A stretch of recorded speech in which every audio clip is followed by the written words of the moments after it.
Përshëndetje, mirë se vini në analizë. Në fokus të analizës së sotme do t'jetë inteligjenca artificiale, e cila tashmë ka marrë një zhvillim të vrrullshëm, por a mund të qeveriset ajo? A duhen vendosur rregulla për funksionimin e inteligjencës artificiale? I ftuari im sot është edhe një bashkëpunëtor i analizë, është ekspert i inteligjencës artificiale dhe teknologjisë së informacionit, Shahin Dokuzi. Përshëndetje, Shahin. Faleminderit që do të qëndrosh me mua sot për të ndarë opinionet lidhur me këtë temë të rëndësishme.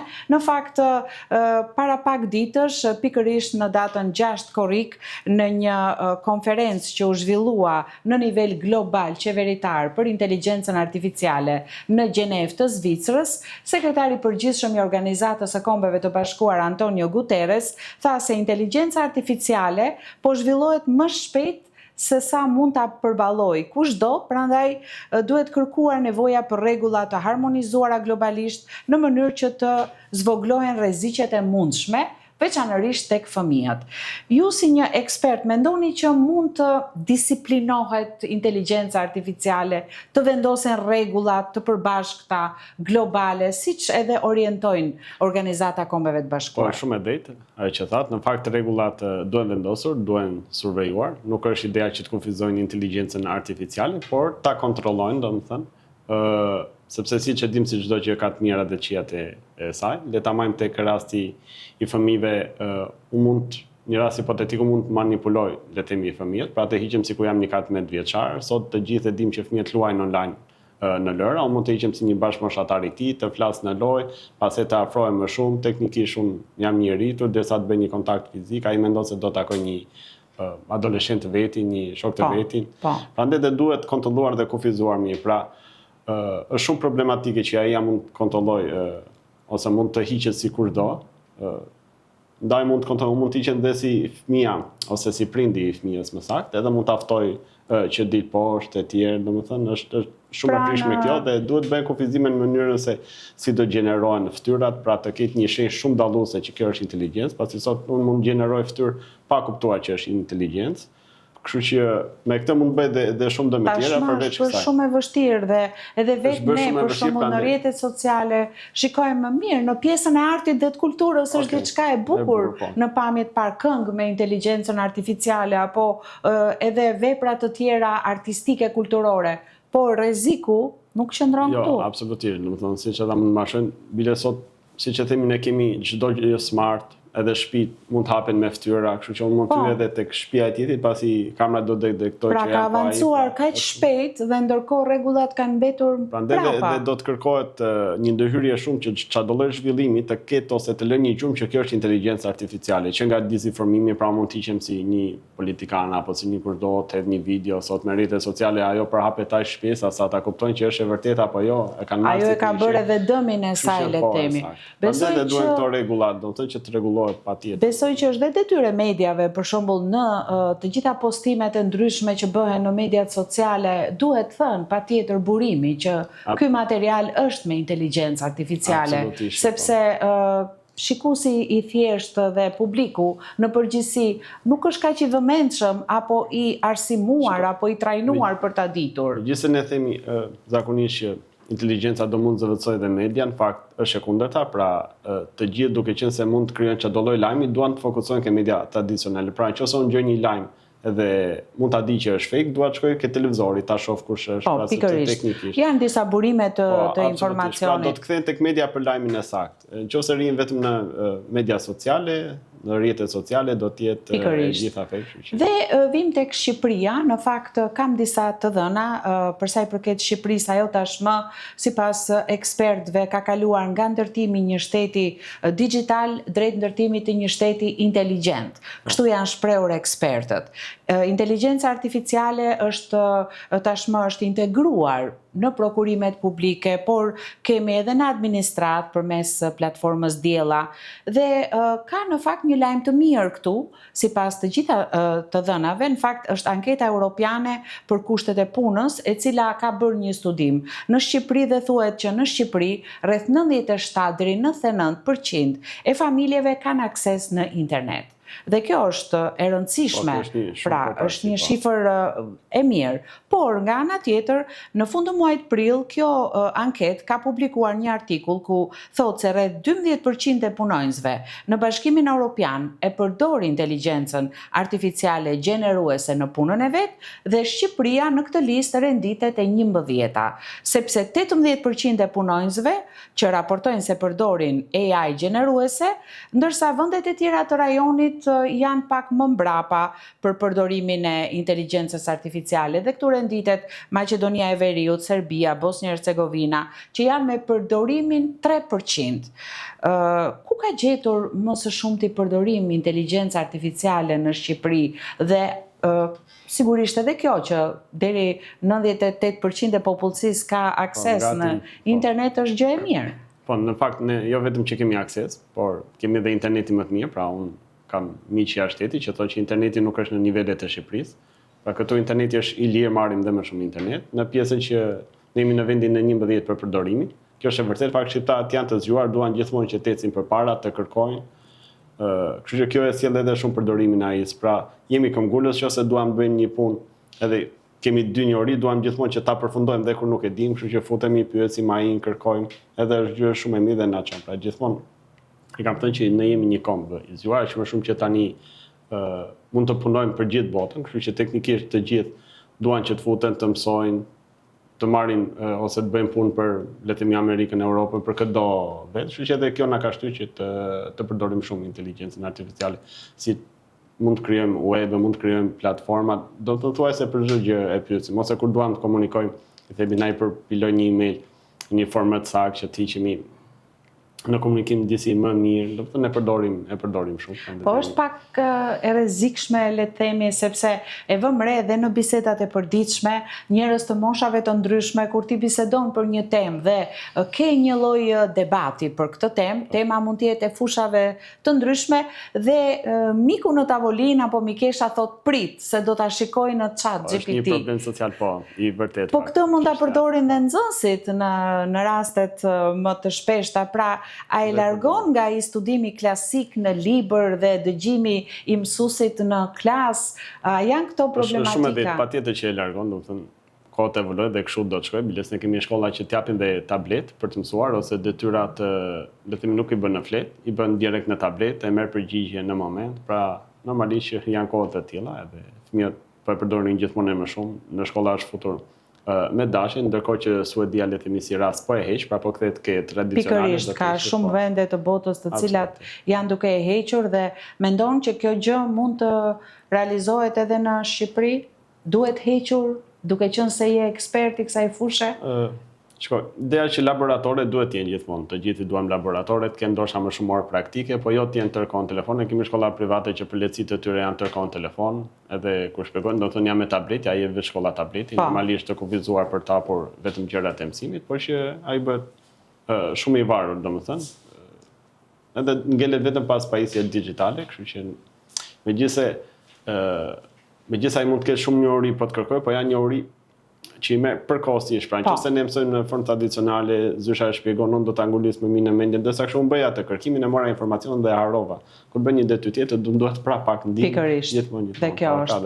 Dhe a ka mjete për të kuptuar në sistemin arsimor, për shembull, por edhe universitar, në të gjitha nivelet, që një student apo një nxënës atë punë, atë ese e ka përgatitur tërësisht me inteligjencë artificiale, ka disa mënyra për ta zbuluar këtë? Po, ka mjete për plagjatur, megjithëse ai shumë ka avancuar inteligjenca, sa mund të thuar që ma bën në një formë që të duket shumë reale, sikur ka edhe kjo bëhet. Absolutisht, po.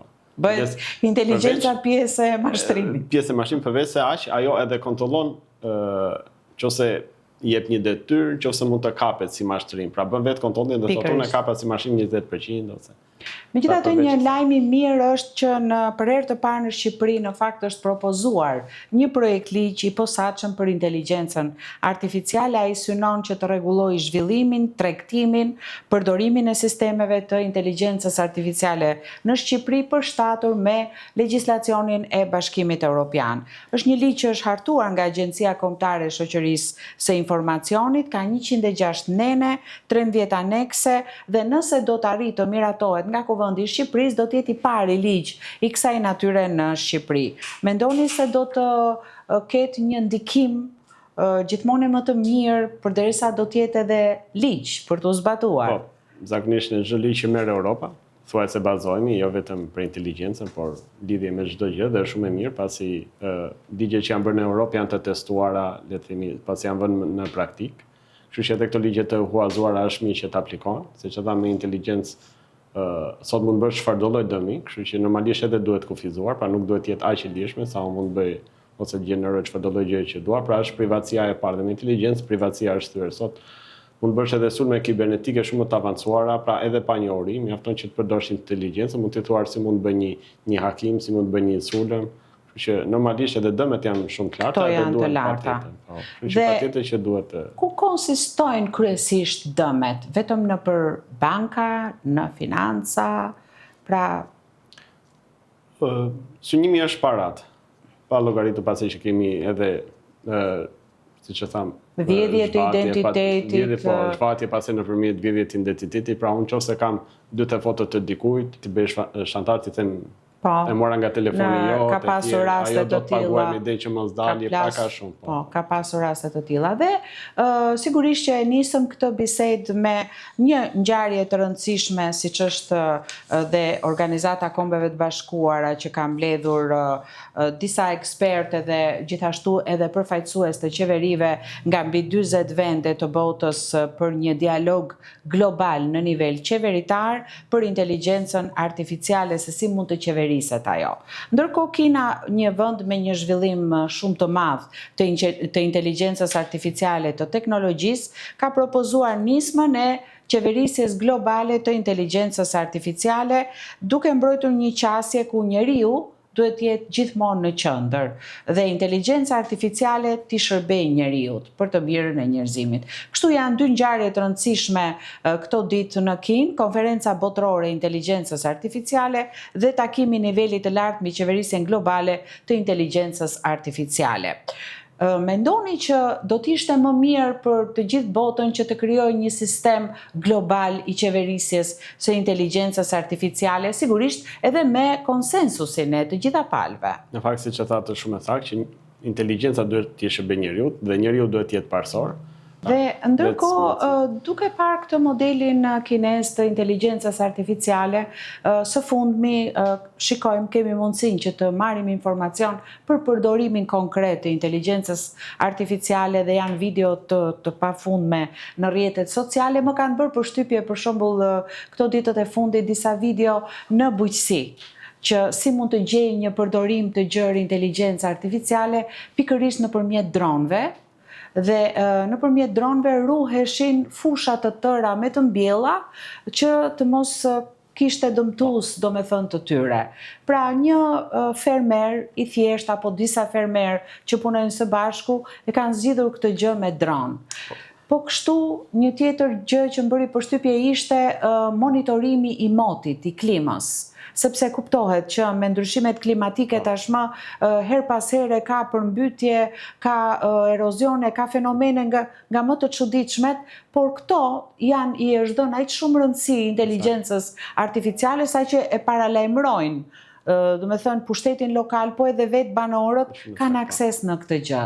A mund të merren këto, a mund të shkëmbejmë ne për shembull, mund të bëjmë shkëmbime për marrjen e këtyre dronëve? Le të themi Qose për shembull le të themi rastin e një fermerit, pasi Kina nuk është se thjesht zhvillon inteligjencë, po u vjen realisht në ndihmë. Qose unë jam një fermer dhe mund të menaxhoj 2 hektar tokë në kushtet fizike, ndërkohë që me dron mund të menaxhoj 10, pra do më duhet të bredh më pak, të lodhem më pak, ndërsa nga sipër droni mund detektoj një kafshë, thotë ke një brejtës në këtë parcelë. Pikërisht. Do të thënë kjo plantacion po fillon të kalbet. Janë një përdorim të jashtëzakonshëm. Pra është i njëjti njeri, por që ka rendiment pune shumë më të lartë. Pra nuk do duhet punoj më shumë fizikisht, që kontrollon me dronë. Se dihet që sektori i bujqësisë është i vështirë për tu menaxhuar, edhe në Shqipëri ne shikojmë raste të tilla. Kanë kosto. Në Shqipëri kemi edhe më punëtor që të punojnë, të brapa, kjo do t'i ndihmonte dhe do të ishte shumë më mirë. Kanë kosto ekonomike për shembull për tu bler, për tu vënë pastaj në përdorim, janë të vështira për tu vënë në përdorim.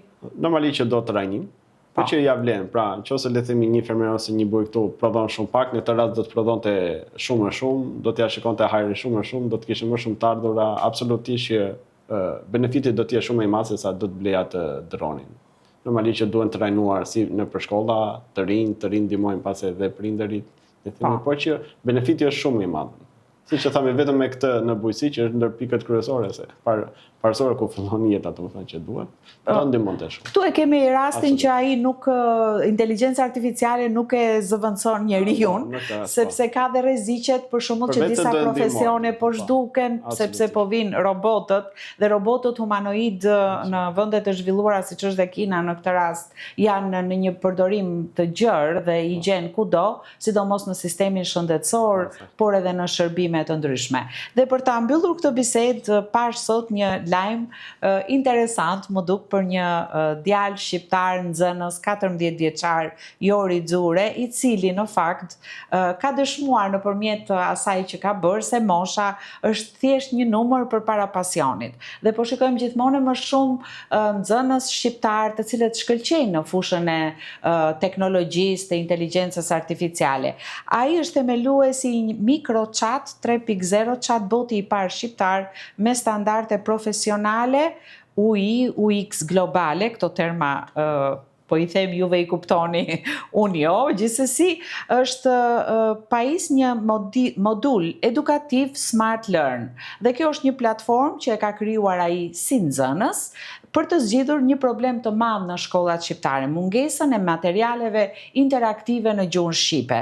Përmes kësaj platforme, mësuesit dhe nxënësit mund të gjenerojnë automatikisht 15 lloje ushtrimesh, thjesht duke bërë një foto libri, gjithçka në më pak se 20 sekonda. Për ta thjesht e shikojmë këtë lajm, jemi krenar për këtë nxënës shqiptar. Po mund na e shpjegoni pak se për çfarë bëhet fjalë konkretisht? Është gjë shumë pozitive, prandaj edhe ne renditemi aq shumë si kom në përdorimin e inteligjencës artificiale. Të rinjt tanë mjafton që të kenë pak vullnet. Nëse më parë ne do na duhet të mësonim nga librat, mund të kishim disi njohuri të kufizuara, sot mjafton që të kenë dëshirë, mund të kërkojnë se për idenë e tyre në një inteligjencë artificiale, ajo do ta ndihmojë, pra megjithëse është vetëm 14 vjeç, ai ka një ide se si të japi, pra do të bëj ushtrime për të mësuar dhe të duhet kalkuloj 14 mësuesi, ndërkohë që ai pyet inteligjencën artificiale, inteligjenca di që i gjeneron komplet 14 dhe ja jep në moment. Po sigurisht ky djalë është dhe veti formuar, se këtë gjë nuk mund ta bëjnë dot të gjithë. Mjafton të kenë vullnet dhe pasion, edhe çdo gjë mund bëjnë, nuk ka rëndësi fare mosha. Dhe kryesorja të kenë qëllime të mira. Po patjetër. Shahin, unë të falenderoj shumë për opinionet që ndam së bashku sot në analizë. Të dashur miq, sot në analizë isha me të ftuarin ton Shahin Dokuzi, ekspert i teknologjisë informacionit, inteligjencës artificiale, dhe folëm pikërisht për inteligjencën artificiale, e cila tashmë është në zhvillimin e saj kulmor, nuk mund të themi, sepse vazhdon të zhvillohet edhe në momentet që ne flasim, por është e nevojshme qeverisja globale e inteligjencës artificiale, vendosja e disa rregullave për këtë realitet të përditshëm në jetën e individit. Ju falenderoj që qëndruat me analizë, miru takofshim.